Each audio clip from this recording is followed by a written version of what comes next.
योग वशिष्ठ का ये सूत्र कहता है, the constant flow of mental concepts relating to Brahma without the sense of I, achieved through intense practice of self-inquiry, is what is called sampragyat samadhi, meditation with concepts. सूत्र कहता है जो सेल्फ इंक्वायरी है उसका गहन अभ्यास जब कोई करता है और मैं की भावना के बिना ब्रह्म से संबंधित मानसिक अवधारणाओं के निरंतर प्रवाह को देखता है तो उसे संप्रज्ञात समाधि कहा जाता है। समाधि मेडिटेशन विद कॉन्सेप्ट्स। यहां पर समाधि का विश्लेषण किया जा रहा है योग वशिष्ठ के इस पड़ाव पर। टर्मिनोलॉजीज कुछ भी हों उसमें हमें बहुत उलझना नहीं है, जो भी टर्मिनोलॉजी है वो बस समझ लेनी है और उससे आगे चले जाना है। अब जिसे कह रहे हैं संप्रज्ञात समाधि, मेडिटेशन विद कॉन्सेप्ट्स। कॉन्सेप्ट्स बुरे नहीं होते हैं, कॉन्सेप्ट्स बड़े शक्तिशाली होते हैं और वो हमें एक दिशा में यात्रा कराते हैं। जैसे अनेक कॉन्सेप्ट अतीत में दिए गए, जैसे कोई खोजता है कि मैं कौन हूं, कोई मैं करता हूं या नहीं हूं इसको खोजता है। मैंने जो कंसेप्ट दिया 4 स्तंभों का, 4 आयामों का, कि खोजो हर स्थिति में प्रेम, शांति, प्रसन्नता और समश्वरता। हर स्थिति में उसे खोजो, जहां कहीं वो जैसे भी मिले, और वही रिजल्ट है, वही परिणाम है, वही आवश्यक है। वो आ रहा है तो अध्यात्म में हम प्रवेश कर रहे हैं, वो नहीं आ रहा है तो हम प्रवेश नहीं कर रहे। हमने इसको टच स्टोन की तरह भी रखा है, कसौटी की तरह। ये एक कसौटी जैसे इस पर सोना कसते हैं उस तरह से हम कस सकते हैं इसको कि हम ध्यान में, अध्यात्म में कितने गहरे प्रवेश कर चुके हैं या नहीं कर चुके हैं। वो हमारी प्रेम की मात्रा, शांति की मात्रा, प्रसन्नता की मात्रा और समश्वरता की मात्रा के रूप में होगा। लेकिन अगेन ये बात भी एक कॉन्सेप्ट है। हाँ, जब कोई इस कॉन्सेप्ट को समझेगा तो वो अपने अंतरतम की बड़ी गहरी अवस्थाओं में चला जाएगा और परिणाम स्वरूप वो यही सब अनुभव करेगा। प्रेम में जिएगा, शांति में जिएगा, प्रसन्नता में जिएगा, समश्वरता में जिएगा, क्योंकि अब वो जानता भी है कि ये प्रेम है। अवधारणा यही तो करती है, हमने उसको समझाया, उसको रखा, तो वो जानता है कि ये प्रसन्नता भी है, वो जानता है कि ये शांति है, ये समश्वरता है, और वो उसको जी रहा है, गहरे आनंद की अवस्था में है। तो योग वशिष्ठ के अनुसार वो संप्रज्ञात समाधि में है, क्योंकि वो अभी कॉन्सेप्ट्स को तो बचा के रखा ही हुआ है। इसी को जो मैं कहता हूं इंटेलेक्चुअल अंडरस्टैंडिंग और टोटल अंडरस्टैंडिंग। बौद्धिक समझ की पराकाष्ठा भी हमारे जीवन में वही सब कुछ लाती है जो ध्यान लाता है, और बौद्धिक समझ से परे जब हम चले जाते हैं परिपूर्ण समझ की तरफ, तो वो एक घटना है, वो हैपनिंग है, वो बस घटती है और उसमें हम कुछ कर नहीं सकते। उसमें हम क्या कर सकते हैं? वो जो हुआ सो हुआ, जैसे हुआ। अब हमें कोई संशय नहीं, कोई उसको इंटरप्रेट करने की, व्याख्या करने की भी जरूरत नहीं, हमको ये बताने की भी आवश्यकता नहीं कि ये प्रेम है, हमको ये बताने की आवश्यकता भी नहीं कि ये शांति है, ये प्रसन्नता है, ये समश्वरता है। हम ये जानने की अवस्था के भी परे चले जाते हैं जब टोटल अंडरस्टैंडिंग में होते हैं, उसको जी रहे होते हैं, उसको जीते हैं। तो जीना इतना परिपूर्ण हो जाता है, इतना टोटल हो जाता है कि किसी कॉन्सेप्ट की जरूरत नहीं रह जाती। कॉन्सेप्ट केवल बात को समझाने के लिए है, समझने के लिए है। अदरवाइज तो एक इंटीग्रल फ्लो है जीवन का, एक अखंडित प्रवाह है जीवन का। वो किसी चीज में बटा थोड़ी है, लेकिन समझना तो पड़ेगा। मनुष्य मनुष्य इसलिए है क्योंकि उसके पास मन की घटना है, मन है इसीलिए मनुष्य है। तो मन की ऊंचाइयों में, मन की गहराइयों में जाना होगा। मन की ऊंचाइयां, मन की गहराइयां ही उसे समझ से भरेंगी।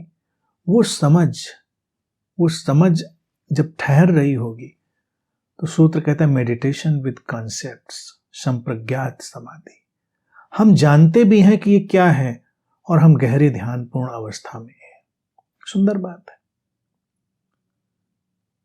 इसमें एक बात बस ध्यान रखें, ये कुछ ऊंचा नीचा कम ज्यादा की बात नहीं है, केवल टेक्निकलिटी, केवल तकनीकी व्यवस्था बताने की कोशिश योग वशिष्ठ इस पड़ाव पर कर रहा है। वो कहता है इसके आगे भी चीज जाती है, इसके आगे अखंड योग, इंटीग्रल योग, अखंडित प्रवाह, where no concept is needed, जहां कोई भी अवधारणा नहीं चाहिए। अब अवधारणाओं के साथ क्या होता है कि अगर वो सीमित फ्रेगमेंटेड अवधारणाएं हैं, हमको सीमित बनाने वाली हैं, तो हमको सीमाओं में जकड़ने वाली होंगी। कुछ अवधारणाएं अंधविश्वास बन जाएंगी, कुछ अवधारणाएं मन पर पड़ी हुई जंजीरें बन जाएंगी, क्योंकि अवधारणाएं तो हर तरफ चल रही हैं। मेडिटेशन में भी व्यक्ति जा रहा है तो अलग अलग कॉन्सेप्ट्स के साथ जा रहा है, तो वो कॉन्सेप्ट उसको लेकर चल रहे हैं। अगर वो कॉन्सेप्ट बहुत सटीक नहीं होगा तो वो अपने ही रंग रूप में उसको ढाल देगा। ध्यान में वो भी होगा, लेकिन उसका ध्यान भी सीमित हो जाएगा और वो उस परिपूर्ण खिलावट में, टोटल अंडरस्टैंडिंग में संभवतया नहीं जा पाएगा। तो जब कोई गुरु कॉन्सेप्ट देता है तो वो इतना शुद्ध, इतना निकटतम सत्य के कॉन्सेप्ट वो देता है कि बस उसके बाद हमको कुछ करना नहीं है, बात समझ गई और अचानक हम कब फिसल गए उस परिपूर्ण समझ में हमको पता ही नहीं चलता। अध्यात्म के सारे फलक को, सारे उसके फैलाव को मैंने देखा। क्या ढूंढ रहा है व्यक्ति, कहाँ जाना चाहता है, क्या उसकी ललक है, क्या अभिप्सा है, और ये सब देख कर, पूरे अनुभव से गुजर कर और पूरे सचेतन, परिपूर्ण सचेतनता के साथ मैंने ये 4 स्तंभों, 4 आयामों का उपहार सबके सामने रखा। क्योंकि मैंने देखा कि यही ढूंढ रहा है हर कोई। अब पुरानी शब्दावली में जाएंगे तो कोई ब्रह्म का उपयोग करेगा, तो कोई समाधि का शब्द उपयोग करेगा, तो कोई कुछ उपयोग करेगा। अब मुझे बताने के लिए समाधि शब्द का उपयोग करने की कोई आवश्यकता नहीं है। ये तो योग वशिष्ठ पर हम बोल रहे हैं तो समाधि को समझा भी दे रहे हैं, अन्यथा हमें क्या जरूरत है समाधि की बात करने की। हम तो प्रेम की ही बात करेंगे, प्रसन्नता की ही बात करेंगे, शांति और समश्वरता की ही बात करेंगे, और देखेंगे कि उन्हीं की गहराई जैसे बढ़ती जाती है, हमारे भीतर समता, शम्यकत्व, ठहराव, स्टिलनेस, निष्कंपता आती चली जाती है, क्योंकि यही सार है। तो अब इवॉल्व हो जाते हैं कॉन्सेप्ट्स भी। बुद्ध के समय से जो कॉन्सेप्ट्स चले वो आज भी काम करेंगे जरूरी नहीं, लेकिन लोग उन्हीं कॉन्सेप्ट्स को लेकर चलते हैं और उलझ के रह जाते हैं। महावीर बहुत पहले नंगे घूमे थे, पता नहीं घूमे थे, एक आध दिन घूमे थे कि पूरे जीवन घूमे थे, ऐसा ऐतिहासिक कोई साक्ष्य तो है नहीं। लेकिन चूंकि कॉन्सेप्ट है कि वो नग्न विचरण कर रहे थे, तो उनके पीछे आने वाले लोग भी नग्न विचरण करने लगते हैं। कॉन्सेप्ट पकड़ लिया तो नग्न होने से महावीर हो जाएंगे। कितनी रोचक बातें हैं। हम कॉन्सेप्ट्स के नाम पर भी बड़े लिमिटेड आइडियाज, बड़े सीमित तथ्य पकड़ते हैं। बुद्ध ऐसे बैठते थे, ऐसे रहते थे, फला गुरु ऐसा करता था, वैसा करता था, करता रहा होगा वैसा। वो जाने उसकी समस्या, लेकिन वो कोई अंतिम सत्य तो नहीं होता। हमको सार समझ लेना पड़ेगा कि ये सार है, ये एसेंस है। समाधि को मैं इसी दृष्टि से देखता हूं कि वो सार है, एसेंस है। समाधि एसेंस है, सार है। और हमारी समझ के, हमारी बौद्धिकता की, जिसको कहते हैं ना मेडिटेशन विद कॉन्सेप्ट्स, ये चारों स्तंभ अंतिम निचोड़ है, नवनीत है, मक्खन है। बस एक बार इनको रचा बसा लिया, फिर और कुछ नहीं करना। फिर इनके बाद तो जो बचा खुचा करता है, डूअर है, बचा खुचा जो समझने वाला है वो भी जाएगा ही एक दिन। अभी हम लोग बैठे हैं, सुन रहे हैं, बात कर रहे हैं, तो ये संप्रज्ञात समाधि की स्थिति में ही सब बैठे हो आप लोग, क्योंकि समझ रहे हो बात को ना।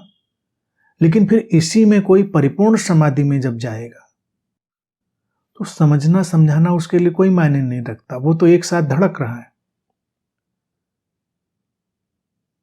जैसे सूरज की रोशनी से चंद्रमा प्रकाशित हो रहा होता है, कोई कोशिश नहीं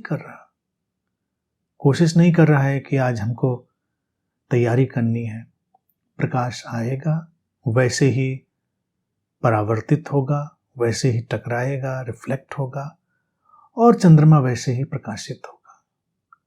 तो जब हम लोग परिपूर्ण समझ, परिपूर्ण समाधि की स्थिति में होते हैं, तो ये बोलना, ये कहना, इसकी बौद्धिकता मायने नहीं रखती। वो आवाज जैसे एक हवा की तरह हो जाती, गुनगुनाहट की तरह हो जाती है, हमको लयबद्ध कर देती। जब पूरे अस्तित्व के साथ हम एक लय में धड़कने लगते हैं तो परिपूर्ण समझ है। और मेरी दृष्टि में इन चार स्तंभों के सहारे जो चल जाता है, उससे सरल, आसान, सटीक कोई उपाय नहीं होता कर्तापन के विलीन हो जाने का। नहीं तो कर्तापन का ही, डूअर का इतना बोझ व्यक्ति ने ले लिया है, समाधि भी उसकी कुश्ती बन गई है, दंगल बन गई है, अध्यात्म भी दंगल बन गया है। तो यह कॉन्सेप्ट्स के साथ एक आत्यंतिक ऊंचाई पर पहुंच गई हमारी अवस्था, दैट इज संप्रज्ञात समाधि। अब सुन के नाम, इसको दोहराने की भी जरूरत नहीं। मेरी दृष्टि में पूछिए, पड़ाव पर सूत्र आ गया तो उसको ले लिया। हमको क्या लेना देना संप्रज्ञात है कि अज्ञात है कि विज्ञात है, हमको टर्मिनोलॉजी से क्या मतलब, हमें कोई मतलब नहीं। लेकिन बात है तो बस सामने रख दी गई है, उसमें किसी को अटकना, उलझना नहीं है कि रोज बैठ के देखना है कि ये संप्रज्ञात है, सविकल्प है, निर्विकल्प है। आध्यात्मिक खिलौने ऐसे ही काम करते हैं। हम लोग खिलौनों को छोड़कर बहुत आगे आ चुके हैं। अब कोई खिलौना नहीं चाहिए हमको।